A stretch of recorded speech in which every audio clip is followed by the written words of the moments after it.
Buongiorno a tutti, oggi parliamo di regali, come dare e come ricevere un regalo, perché anche qui dobbiamo avere certe attenzioni, certe accortezze per non commettere errori.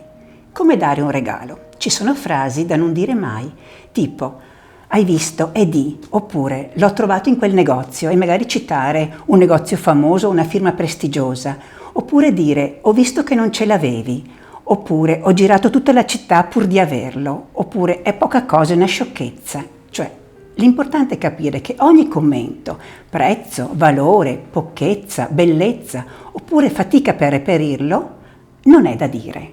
Allora voi mi chiederete che cosa dobbiamo dire allora? Poche frasi, poche parole, poche semplici parole, le stesse che metteremo in un biglietto di augurio che accompagna il nostro regalo. Quindi un biglietto che può esprimere affetto, riconoscenza, gratitudine, senza fare grandi voli pindarici o frasi fatte.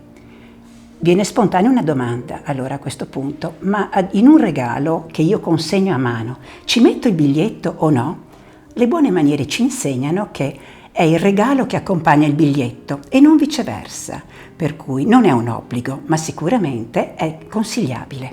Piuttosto, appena riceviamo un regalo, liberiamolo dalla carta, è un mazzo di fiori, è un libro, e ringraziamo chi ce l'ha donato con delle parole di gratitudine, dicendo anche è proprio il colore mio preferito, oppure sono sicura che questo libro mi piacerà. Invece da stare molto attenti se questo regalo lo riceviamo di fronte ad altre persone che magari non hanno portato niente. In questo caso ringrazieremo a bassa voce chi ce l'ha donato e lo metteremo a parte, lo apriremo in un secondo momento ringraziando calorosamente. Oppure telefoneremo l'indomani sempre con una bella telefonata. Una moda non troppo elegante di questi ultimi tempi prevede di esporre tutti i regali in determinate circostanze, che può essere il compleanno, in un tavolo a parte e che poi il festeggiato aprirà in un secondo momento di fronte a tutti.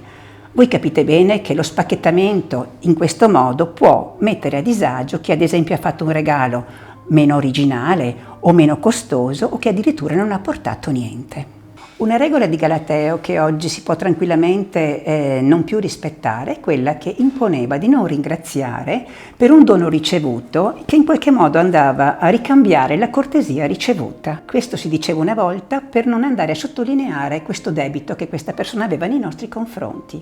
Ecco, ora come ora possiamo tranquillamente anche in questo caso ringraziare.